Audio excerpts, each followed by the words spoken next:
우리가 평생을 공부하면서 삶을 살아갈 때 가장 중요한 수단은 사실은 책입니다. 요즘에는 인터넷도 좋고 온라인 강의 이런 것도 되게 좋습니다. 다 책과 같은 존재들이에요. 속성 같습니다. 매체가 다를 뿐이지.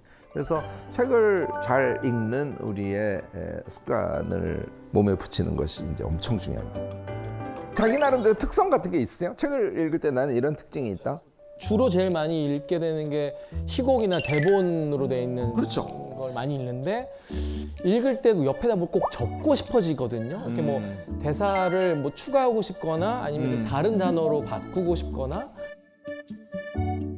이 문맥에서 조금 더 좋은 표현이나 다른 아이디어가 있을 때 옆에다 꼭 이렇게 적으면서 보는 습관이 있어서 활자로 된 걸 꼭 봐야 그래서 배우들 대본이 까맣군요. 이게 많이 쓰게 돼요. 이렇게 뭐 더 좋은 대사 같은 거 이런 거 추가하고 싶은 거. 일단 용어 정의를 하면은 혜정 선생님은 소위 이미지 기억법이라는 거고 지금 만석 선생님은 지금 말씀하신 게 되게 중요해요. 자기화 독서라고 해요. 그래서 엄청 중요한 작업을 하고 계신 거고. 자기화 독서. 저는 이제 목차를 이렇게 처음에 봐요. 그리고 제가 재밌는 거부터 읽어요. 1페이지부터 보지 않아요. 그래서 어떤 책은 뒤에만 보고 놔뒀다가 다시 끄집어내서 보는 경우도 있고, 그러니까 참고 자료 같은 느낌으로 생각을 해요. 그래서 목차도 제가 필요한 것만 보고 또 덮어놓고 또 시간 나면 그냥 또 앞에부터 한번 읽어보고 저는 약간 좀 중구난방으로 읽습니다. 지금 중구난방이라는 용어를 쓰셨는데 이 경우는 궁금증 독서라고 정말 기가 막힌 독서법을 쓰고 계시고요. 이런 독서법이 있습니까? 제가 용어를 붙였습니다. 방금 붙이신 거. 정말 좋은 독서법을 갖고 계신 거예요. 정말요? 제 선생님처럼 읽으셔야 되는 거. 이게 3장에 있는 내용이 궁금하네. 얘를 읽으면 얘를 읽는 것에 의해서 요 앞에 있는 것도 궁금하네. 이렇게 궁금증이 꼬리를 물고 가게 돼 있어요. 그렇게 있습니다. 자기가 궁금한 걸 봐야지. 책을 읽는 게 우리에게 강제가 아니잖아요. 네. 기쁨을 위해서, 지식의 확장을 위해서 읽는 거죠. 네, 맞아요. 맞아요.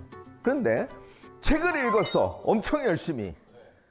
딱 하루 지났는데 책의 제목과 저자의 이름조차 기억이 안 나죠. 안 난다. 네. 이거 우리 전 국민, 전 인류가 겪고 있는 어려움이잖아요. 진짜 인류가 풀어야 할 숙제입니다. 뭐 읽어야 하는 거는 알겠는데. 인지심리학자들이 기억을 이렇게 부릅니다.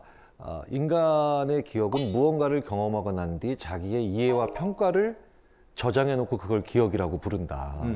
네, 그러니까 저는 그래서 기억하기 위해서 제 평가를 한 줄을 꼭 적거든요. 네. 뭐 예를 들어서 제가 마이클 샌델의 정의란 무엇인가를 읽고 난 다음에 그 위에 이제 영화 평론가들처럼 한 줄 평을 적어요.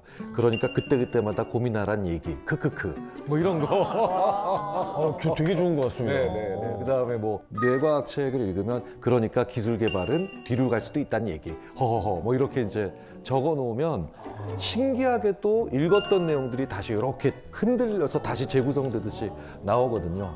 항상 하나씩 붙여 놓습니다. 네네.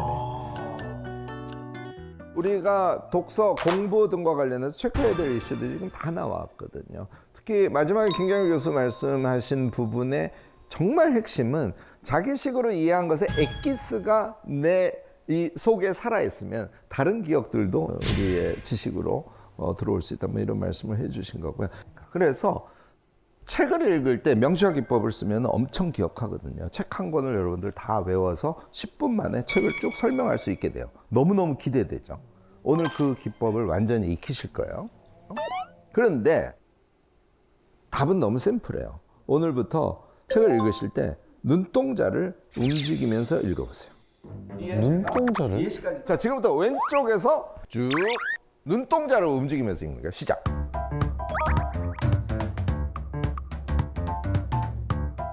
눈동자를 움직이면서 그동안 책을 읽으셨을까요? 아니요. 눈동자를 왼쪽 끝에서 오른쪽으로 움직여가면서 책을 읽으라 그랬잖아요. 그런데 눈이 이상하게 자연스럽게 안 가. 가다가 거꾸로 가기도 하고 살짝 위를 상향하기도 하고. 맞아요. 그런 거 느끼지 않아요? 이거는 눈동자가 독서에 최적화되어 있지 않다는 걸 의미합니다. 이거는 왜 그러냐면 원래 눈의 능력은 저는 사실 여기를 보고 있어도 여기가 보이거든요. 우리의 눈의 능력이 그렇거든. 대체로 책이 보통 글자가 쓰여진 것이 10cm 정도야. 그러니까 거기에 익숙해진 우리는 책을 볼 때 통으로 봐. 그러니까 초점이 안 맞겠지. 다시 어느 부분을 집중했다가 또 통으로 봤다가 이렇게 신경이 분산되고 눈동자 자체에 규칙성이 없는 거야. 그래서 제가 1.5초 정도 속도로 한 행을 읽거든요. 눈동자는 동쪽으로 쭉 같은 속도로 1.5초로 쭉 움직이는데 단어를 스캐닝하듯이 쭉 지나가는 거예요. 매일 아침 10분씩 제가 하라 그러거든. 1.5초씩 읽으면 10쪽 이상을 보통 읽습니다. 처음에는 제가 타이머 맞추고 하라 그래요. 2쪽 읽었는데 예를 들어서 2분 20초야. 꽝! 그렇게 하면 안 돼요. 1.5초 속도로 가야 되거든요. 보통 한 2, 3행 되니까 10분을 매일 연습하면 10쪽 이상을 하실 수 있게 되니까 그거를 하셔야 되는 거예요. 한 2쪽 읽고 됐어! 이거 아니에요. 10분. 그리고 눈운동으로 읽는데 뜻이 안 들어온 부분은 거꾸로 가서 다시 보고 안 읽히면 거꾸로 가서 의미를 정확하게 파악하고 문단 단위로 이 문단에서 이런 얘기를 했네? 이렇게 하면서 읽으시면 됩니다. 그래서 2달 연습을 하면 여러분들은 기가 막힌 독서로가 될 수 있어요.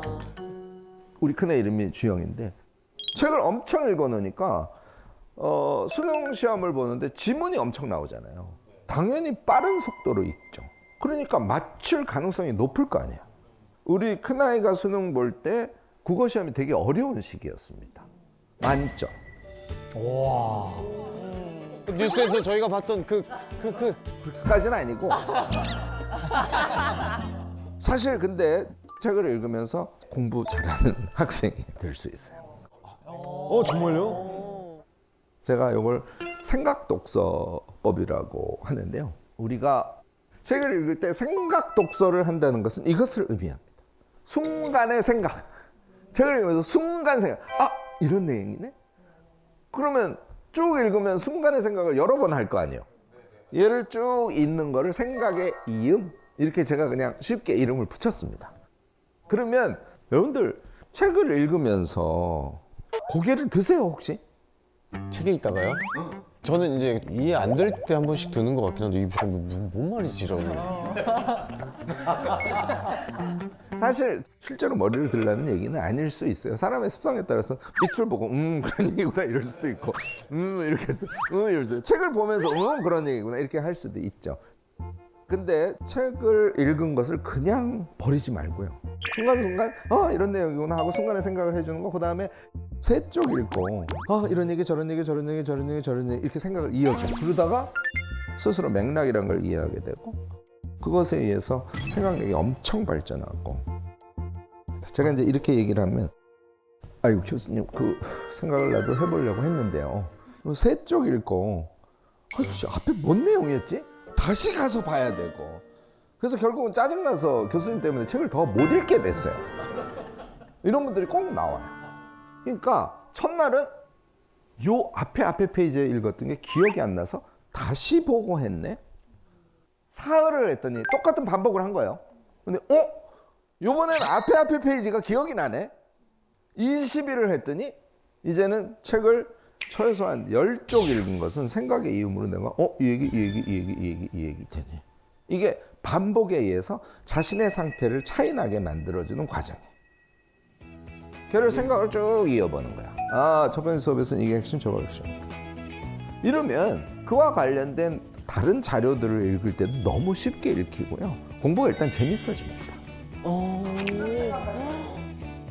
그래서 지금 말씀드린 게 생각 독서를 반복에 의해서 능력을 키운 상태에서 메모 독서로까지 이어가는 거예요. 여러분들 요약할 때 책 읽으면서 제가 메모 독서 하라는 건 요약하라는 거잖아요.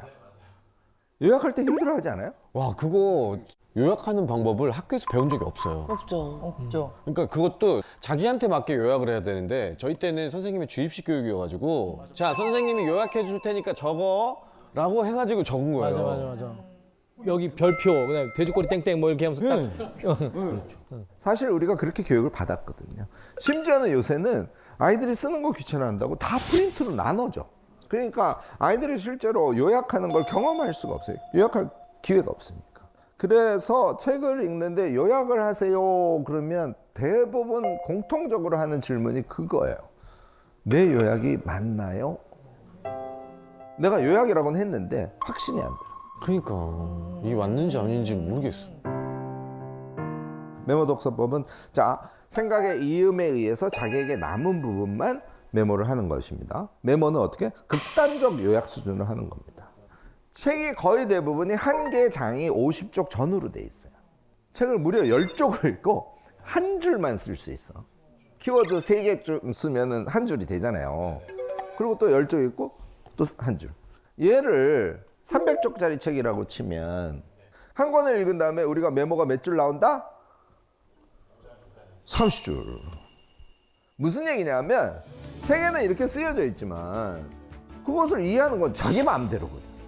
자기 마음대로인데 5줄 쓴 게 하나의 이야기로 구성될 수 있다면 여러분들은 엄청 잘 읽었다는 걸 의미해요.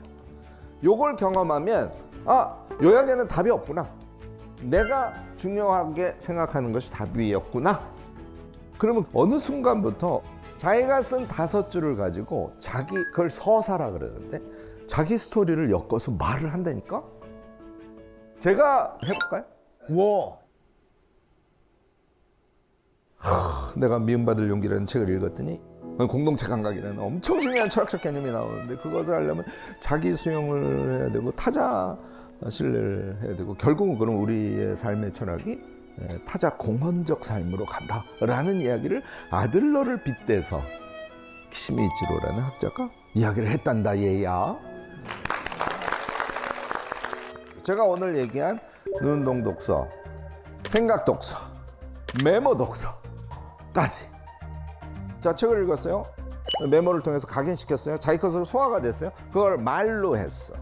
방법 자체가 너무너무나 우리를 성장시키게 하는 기가 막힌 것들이 그 안에 다 우겨져요. 근데 교수님 요즘에 독서 후에 토론을 하는 모임들이 좀 정착을 하고 있대요. 아이들도 이런 토론 같은 문화들이 좀 공부할 때 여기 이제 발전시키는데 좀 도움이 될까요? 엄청. 여러분들 집에서 자제분들 공부 잘하는 아이로 키우고 싶잖아요. 그럼요. 네. 그러면 한 살이라도 어릴 때 이 책 읽는 방법 이걸 아이들한테 좀 꼭 익혀줬으면 좋겠어요. 왜냐하면 처음에 아이들 책 읽는 거 힘들어요. 이 아이들은 쉽고 재밌는 책, 막 해리포터 이런 거 보면은 왜 그런 걸 보니? 고전 명작을 읽어야지. 위대한 개츠비 이런 거. 부모님들 아이들한테 책을 읽어라 이렇게만 하시고요. 동화, 전집 이런 거 사주는 거 여기에서 그치신단 말이죠. 이거 말고요. 책을 다 읽은 아이에게 무슨 내용을 읽었는지, 이야기가 어떻게 이해됐는지 이런 것들을 꼭 같이 대화를 나누면서 아이가 자연스럽게 책을 읽은 다음에 자기 생각을 정리할 수 있게, 그래서 생각의 깊이를 더 깊게 하고 그다음에 가끔씩 나 혼자 알고 있기가 뭐하니까 자랑도 좀 해야지 하고 글 좀 쓰고. 그러면 우리가 오늘 얘기한 이 습관이 몸에 붙은 아이들은 문단별로 키워드로 요약하고 정리한 키워드를 합쳐서 이해하고 이렇게 하니까 지문 읽는 속도가 엄청 빨라질 거 아닙니까? 따라서 문제에 더 집중할 수 있게 되겠죠. 얘는 공부만 잘하는 것이 아니라 스스로 문제 해결 능력을 가져요. 선생님이 갑자기 내일 모레 120쪽 분량의 시험을 낼 거야 이렇게 얘기하면 어떻게 될까요? 아이들 다 멘붕 상태죠. 다들 그런데 평상시에 읽고 키워드 찾아서 요약만 하고 그런 과정을 통해서 내용이 완전히 자기 것이 된 학생들한테는 120쪽에 대한 분량이 그렇게 꼭 많은 분량이 아닐 수 있죠.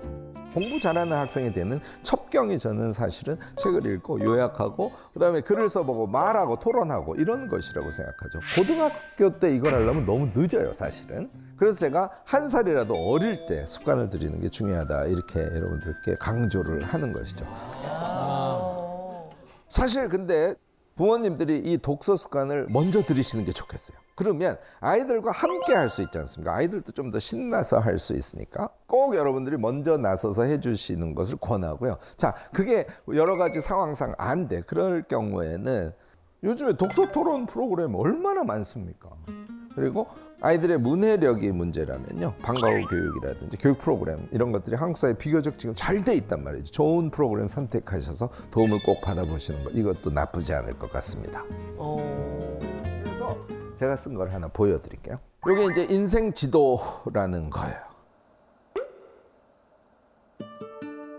매월 한 번씩 내 꿈이 뭔지를 써보세요. 저는 어떤 거를 쓰냐면 자유로운 여행 작가라든지 200억 정도 규모의 재단 운영자가 되는 거, 이런 게 저희 꿈이거든요. 교수님 꿈이 뭔지 모르는데 당연히 모르죠. 비워두시면 안 되고요. 그나마 현재 그게 꿈이라고 생각되는 걸 쓰세요. 그 다음에 얘로 끝나는 게 아니라 저는 그래서 여러분들에게 대여섯 가지의 자기 삶의 영역을 나누라고 해요. 일도 두 가지 종류의 일을 하시는 분이 있을 수 있어요. 그 다음에 관계 있죠. 제일 중요한 거 가족. 우리가 우리 자신을 성장시키는 거 어떻게 빼겠어요? 그 다음에 놀고 쉬고 여행 가는 거. 이렇게 영역을 나누셔서 내가 다음 달에 했으면 하는 거, 앞으로 했으면 하는 거를 쓰는 거예요. 그렇게 해서 하루에 5개 미만. 요거 제가 매월 써요.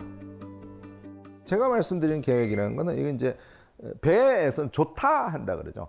타를 돌려서 배의 방향을. 그러니까 자신의 삶의 방향과 현실을 부분 일치시키는 삶. 내가 내일은 뭘 잘해야지.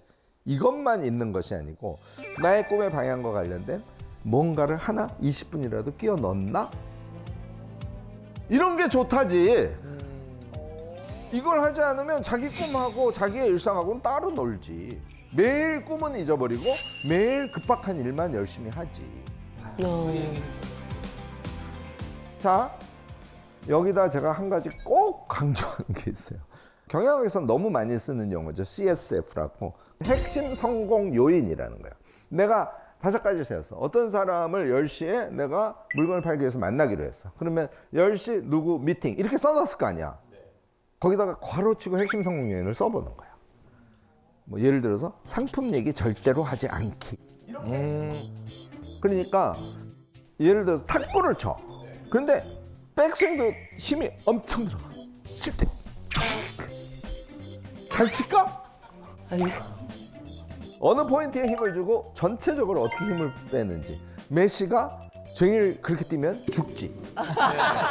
그러니까 결국은 플래닝을 하는 이유는 내가 오늘 힘줄 것을 한두 세 군데 발견하기 위한 거야. 걔를 발견하면 거기에다 더 힘줘.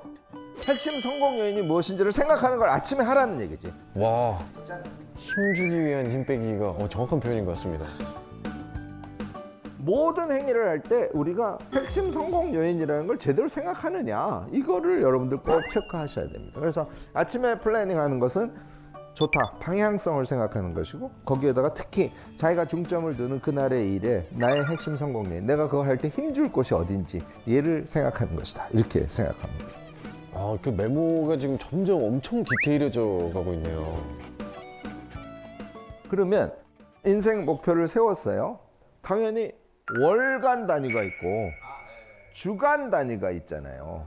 여기 이제 한 달짜리 계획인데, 여기에 제가 한 달 동안 할 일 중에 제가 생각하는 이번 한 달에 나에게 가장 중요한 일들만 선택하는 거예요. 예를 들어 여행 이후에 뭐 사진 이렇게 써놓은 것을 총 시간이 얼마나 드는지를 여러분들이 예측해 보는 거예요. 총 시간을 예측을 해놓으면, 그러면 내가 며칠에서 며칠까지, 며칠에서 며칠까지, 며칠에서 며칠까지 얘를 설계할 수 있게 되는 거예요. 자, 얘를 했어. 그러면 17이라고 쓴 거에서 23일까지 여기는 뭐가 걸려 있어? 얘는 어디로 갈까요? 주간 계획 세울 때는 일로 가서 붙겠죠.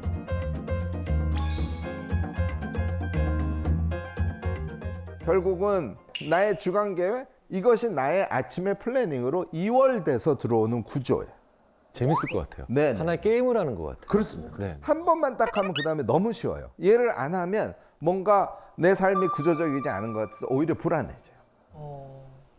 자, 이게 우리가 전략적 인간으로 슬렁슬렁 하는 것처럼 보이지만 결과적으로는 엄청난 성과를 낼 수 있는 사람으로 자기를 성장시키는 거의 유일한 방법이다, 이렇게 생각하셔도 틀리지 않을 겁니다. 그래서 여러분들께 제가 제일 중시하는 거 한마디만 강조하면, 기록은 노력이 아니라 습관이다. 기록은 습관이자 삶이다. 이런 얘기를 좀 강조해서 드리고 싶습니다. 기록 습관이 자기다운 삶을 구상함과 동시에 우리는 엄청 지적이면서도 엄청 능력 있는 우리 자신을 만들어 갈 수 있으라고 저는 믿습니다.